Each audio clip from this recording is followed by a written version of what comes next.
Malaysian 370, contact Ho Chi Minh 120.9, good night. 8 मार्च 2014 के दिन Malaysian airline का एक जहाज कुआलालंपुर से टेक ऑफ तो हुआ, लेकिन वो अपनी मंजिल बीजिंग तक कभी पहुंच नहीं पाया। आज तक किसी को भी पता नहीं चल सका कि आखिर ये जहाज गया तो गया कहाँ। आउटलुक डायरी में आप सबका स्वागत। तो आज की इस वीडियो में हम बात करने वाले हैं गुमशुदा मलेशियन जहाज MS-370 की मिस्ट्री के बारे में। तो ये मिस्ट्री की शुरुआत होती है 8 मार्च 2014 के दिन, जिस दिन इस मलेशियन जहाज MS-370 को कुआलालंपुर से टेक ऑफ करके चाइना के शहर बीजिंग तक जाना था। और इस जहाज में 227 पैसेंजर्स, 10 क्रू मेंबर्स और 2 पायलट मौजूद थे। और 2 पायलट जो कि बहुत ही एक्सपीरियंस वाले थे, जिनमें से एक थे 53 साल के जहारी अहमद शाह, जिनको 33 साल का फ्लाइंग एक्सपीरियंस था, और दूसरे थे 27 साल के फारूक अब्दुल हमीद, जो कि जूनियर को पायलट थे, जिन्हें 7 साल का एक्सपीरियंस था। अब बात करते हैं फ्लाइट MS-370 एयरक्राफ्ट। तो ये प्लेन बोइंग 777 एक 11 साल पुराना एयरक्राफ्ट, जिनमें किसी भी तरह की ना कोई प्रॉब्लम थी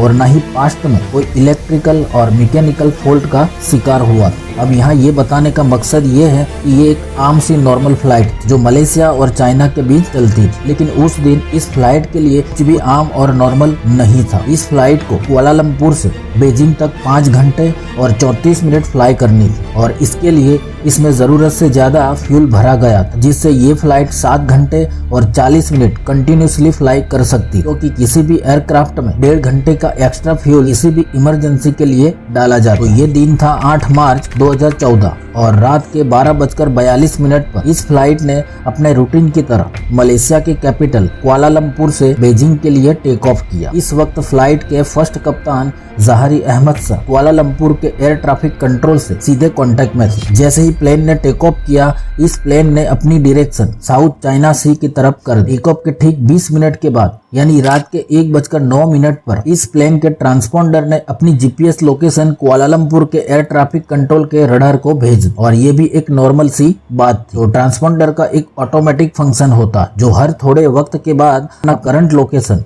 अपने आसपास जो भी नजदीकी रडार होता है उसे पहुंचा देता है। तो अब तक तो इस फ्लाइट पर सब कुछ ठीक ठाक चल रहा था, जैसे एक आम नॉर्मल फ्लाइट लग रही थी। लेकिन इसके ठीक 10 मिनट के बाद, यानी रात के 1:19 पर MS-370 मलेशिया की एयर जुरिडिक्शन से निकलकर वियतनाम की एयर जुरिडिक्शन में पहुंचा। तो कुआलालंपुर के एयर ट्रैफिक कंट्रोल ने फर्स्ट पायलट जहारी अहमद शाह से आखिरी बार कांटेक्ट किया और ये बात की। Malaysian 370 is to Beijing via Pibos Alpha departure 6000 feet squawk 2157. Malaysian 370, contact Ho Chi Minh 120.9, good night.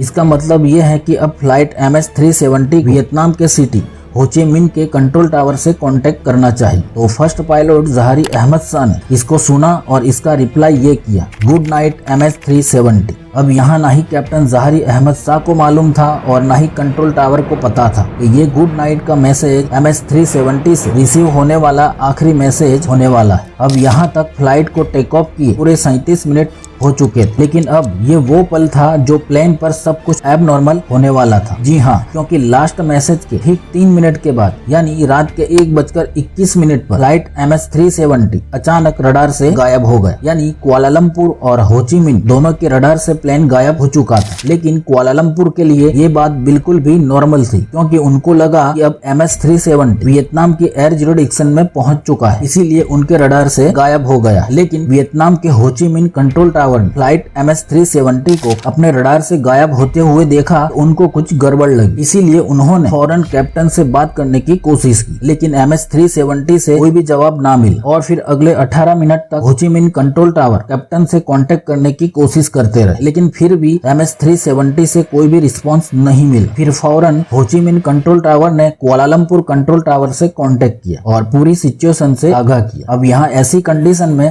Rescue centre को 1 घंटे के अंदर इन्फॉर्म करना होता है, लेकिन कुआलालंपुर कंट्रोल टावर ने पूरे 4 घंटों के बाद एरोनॉटिकल रिसर्च कोऑर्डिनेशन सेंटर को इन्फॉर्म किया, लेकिन तब तक बहुत देर हो चुकी थी। आखिर इतनी देरी करने का रीजन क्या था? क्योंकि ये वही 4 घंटे का वक्त था जिस वक्त प्लेन वापस मलेशिया की तरफ आकर इंडियन ओशन की तरफ मुड़ा था। अब यही कसमकस में सुबह के 6:15 हो चुके थे। ये वही वक्त था जिस वक्त फ्लाइट MS-370 को चाइना के बीजिंग पहुंच जाना चाहिए, लेकिन बीजिंग से कांटेक्ट करने पर भी वहां से कोई अच्छी खबर नहीं मिली। अब ठीक सुबह के 6:32 पर ठीक उसी जगह जहां से प्लेन गायब हुआ था वहां एक सर्च ऑपरेशन स्टार्ट किया गया। साउथ चाइना सी और गल्फ ऑफ थाईलैंड से ढूंढना शुरू की, लेकिन अफसोस कि वहां MS-370 का नामो निशान ना मिला। इस वक्त तक तो पूरी दुनिया में इस हादसे का पता चल चुका था। सोशल मीडिया, न्यूज वेबसाइट सब के सब बस यही खबर दिखा रहे थे। इस दौरान कई देशों की इन्वेस्टिगेशन टीम भी इस सर्च ऑपरेशन में जुड़ चुकी थी, क्योंकि प्लेन का अचानक तमाम रडार से गायब हो जाना वाकई में किसी को भी हजम नहीं हो रहा था। अगर वो इस एरिया में समंदर में क्रैश भी होता तो कोई ना कोई चीज पानी पर तैरती हुई जरूर नजर आती, लेकिन यहाँ हाथ में कुछ भी नहीं आया। अगले 3 से 4 दिनों तक ये सर्च ऑपरेशन चलता रहा, लेकिन MS-370 की कोई भी चीज हाथ ना लगी। लेकिन अचानक चौथे दिन एक ऐसी खबर आई जिसने सबको हिला कर रख दिया। 8 मार्च को रात के 1:21 पर फ्लाइट MS-370 जब रडार से गायब हो गई थी, तो वो सिर्फ सिविलियन रडार से गायब हुई थी, लेकिन मलेशियन मिलिट्री के रडार पर ये फ्लाइट 1 घंटे तक शो होती रही। और फिर इसके बाद जो हुआ वो कुछ इस तरह था। सिविलियन रडार से गायब होने के बाद फ्लाइट ने चंद मिनट के लिए राइट साइड में मोड़ लिया और फिर शार्प यू टर्न करके वापस मलेशिया की तरफ मुड़ गए। उसके पूरे 31 मिनट के बाद फ्लाइट ने मलेशिया के पेनांग को क्रॉस करते हुए मेलाक्का स्ट्रेट की तरफ टर्न किया। आखिरी बार जहां तक मिलिट्री रडार की रेंज थी, फ्लाइट MS-370 को इंडियन ओशन के इस पॉइंट तक डिटेक्ट किया गया। इस वक्त रात के 2:22 बज चुके थे।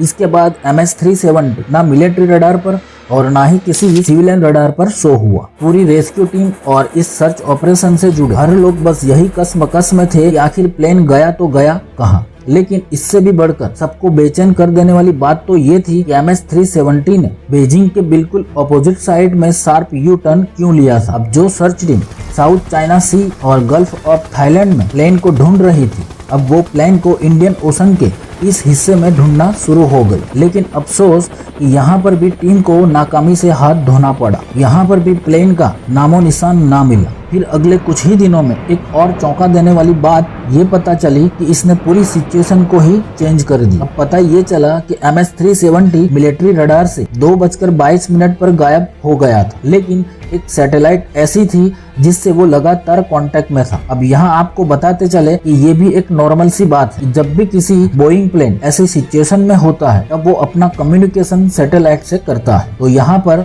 MS-370 ने ऑटोमेटिकली 35,000 किलोमीटर दूर इनमारसेट सैटेलाइट से कांटेक्ट करने की कोशिश। इस सैटेलाइट पर सेव्ड डेटा से एक्सपर्ट ने एक कॉम्प्लेक्स कैलकुलेशन परफॉर्म की, तो फाइनली MS-370 के अगले मूव का भी पता चल गया। अब पता ये चला कि मिलिट्री रडार से गायब हो जाने के बाद भी MS-370 ने एक और दोबारा टर्न ली और अगले 5 घंटों तक फ्लाइट MS-370 इंडियन ओशन के ऊपर फ्लाई करता रहा। आखिरकार सुबह 8:19 पर प्लेन ने आखिरी बार सैटेलाइट से कांटेक्ट करने की कोशिश की। ये सिग्नल MS-370 से मिलने वाला सबसे आखिरी सिग्नल था। इसके बाद इस प्लेन ने ना किसी भी सैटेलाइट से कांटेक्ट किया और ना ही किसी रडार पर शो हुआ। यानी यहाँ एक बात साफ है कि जिस वक्त पहली बार सर्च ऑपरेशन शुरू हुआ उस वक्त भी प्लेन इंडियन ओशन पर फ्लाई कर रहा था, लेकिन उसकी लोकेशन इससे बहुत दूर थी। एक्सपर्ट और इन्वेस्टिगेशन टीम का मानना है कि ऑस्ट्रेलिया से 2000 किलोमीटर दूर वेस्ट में इंडियन ओशन के ठीक इस कर्व में आकर इस प्लेन का सैटेलाइट से संपर्क टूट गया। यानी कुआलालंपुर से टेक ऑफ के बाद इस कर्व स्पॉट तक पहुंचने में MS-370 को पूरे 8 घंटे लगे और प्लेन में टोटल फ्यूल भी इतना ही था। तो इस बात के काफी चांसेस है कि MS-370 इसी कर्व में कहीं फ्यूल खत्म होने की वजह से क्रैश हो गया। इंडियन ओशन का ये कर्व हिस्सा पूरे 2 इंडिया मिलाने से भी काफी बड़ा है और यहाँ पर एक डीप सी ऑपरेशन स्टार्ट किया गया। अब MS-370 को ढूंढना बहुत जरूरी था, क्योंकि जब तक प्लेन का और इसका ब्लैक बॉक्स मिल नहीं जाता तब तक ये मिस्ट्री सॉल्व होने वाली नहीं है कि क्रैश होने से पहले प्लेन में क्या कुछ हो रहा था। लगातार 3 साल तक सर्च करने के बावजूद भी यहाँ पर भी प्लेन का कोई एक सुराग भी नहीं मिला। 3 साल के ऑपरेशन के बाद आखिरकार डीप सी ऑपरेशन को बंद कर दिया गया, जिसमें $160 मिलियन का खर्च हो चुका था। सर्च ऑपरेशन के दौरान प्लेन का तो कोई अता पता नहीं मिला, लेकिन सन 2015 में प्लेन के गायब होने के 1 साल के बाद प्लेन का राइट फ्लैपेरॉन तैरता हुआ रियूनियन आइलैंड के बीच पर मिला। प्लेन का ये हिस्सा वो होता है जो लैंडिंग के वक्त काम आता है। इस फ्लैपेरॉन पर जब इन्वेस्टिगेटर्स ने रिसर्च किया तो एक और खौफनाक हकीकत से पर्दा उठा। एक्सपर्ट का मानना है कि जब MS-370 पानी में क्रैश हुआ तब ये फ्लैपेरॉन एक्सटेंडेड नहीं था। इसका मतलब यही हुआ कि प्लेन पानी में क्रैश के वक्त अपनी नोज के बल समंदर में जा गिरा। अगले कुछ सालों प्लेन के और भी कई हिस्से अफ्रीका के बीच से बरामद हुए, लेकिन आज तक प्लेन और इसमें बैठे पैसेंजर का कोई सुराग नहीं मिला। ये फ्लाइट MS-370 के अंदर गायब होने से पहले क्या कुछ हुआ ये आज तक किसी को भी मालूम नहीं है। कुछ इन्वेस्टिगेटर्स ने ये शक जताया है कि प्लेन हाईजैक हो चुका था, तो कुछ इस बात पर दावा करते हैं कि प्लेन में कोई इलेक्ट्रिकल फेलियर की वजह से प्लेन का दुनिया से संपर्क टूट गया और ऑक्सीजन की कमी की वजह से प्लेन के तमाम लोग बेहोश हो चुके थे, लेकिन आज तक इसकी भी 100% पुष्टि नहीं हो पाई। बहरहाल इसकी असल वजह क्या है ये तो प्लेन के ब्लैक बॉक्स में सलामत रहे रिकॉर्डिंग से ही पता चल सकता है, लेकिन ये ब्लैक बॉक्स भी प्लेन के साथ ही इंडियन ओशन में कहीं गायब है। MS-370 के गायब होने के 8 साल बाद फरवरी 2022 में एक बार फिर से प्लेन के मिलने की उम्मीद दिलाई गई। एक British retired aerospace engineer Richard Godfrey ने दावा किया है कि उसने प्लेन की असल लोकेशन का अंदाजा लगा लिया। हैरान करने वाली बात तो ये है कि रिचर्ड गॉफ्रे ने जो पिन पॉइंट लोकेशन का दावा किया है वो भी इंडियन ओशन के किसी कर्व वाले हिस्से में प्लेन मौजूद होने को कहा है। रिचर्ड गॉफ्रे का मानना है कि उसकी बताई गई इस लोकेशन पर 4000 मीटर नीचे समंदर की सतह पर मलेशिया की गुमशुदा फ्लाइट MS-370 का मलबा मौजूद है। तो ये तो वही बात हुई कि जिस गहराई में टाइटैनिक का मलबा पड़ा हुआ है उसी गहराई में MS-370 का मलबा भी मौजूद है। अब देखना ये है कि मलेशियन अथॉरिटी इस रिचर्ड गॉफ्रे की बात को कितना सीरियसली लेती है और नए सर्च ऑपरेशन को लॉन्च किया जाता है या नहीं, ये तो आने वाला वक्त ही बताएगा। तो उम्मीद है आप लोगों को आउटलुक डायरी का ये वीडियो भी इंफॉर्मेटिव लगा होगा। तो वीडियो को लाइक और शेयर करना ना भूलें। तो अगली वीडियो तक अपना बहुत सारा ख्याल रखिए। Good bye.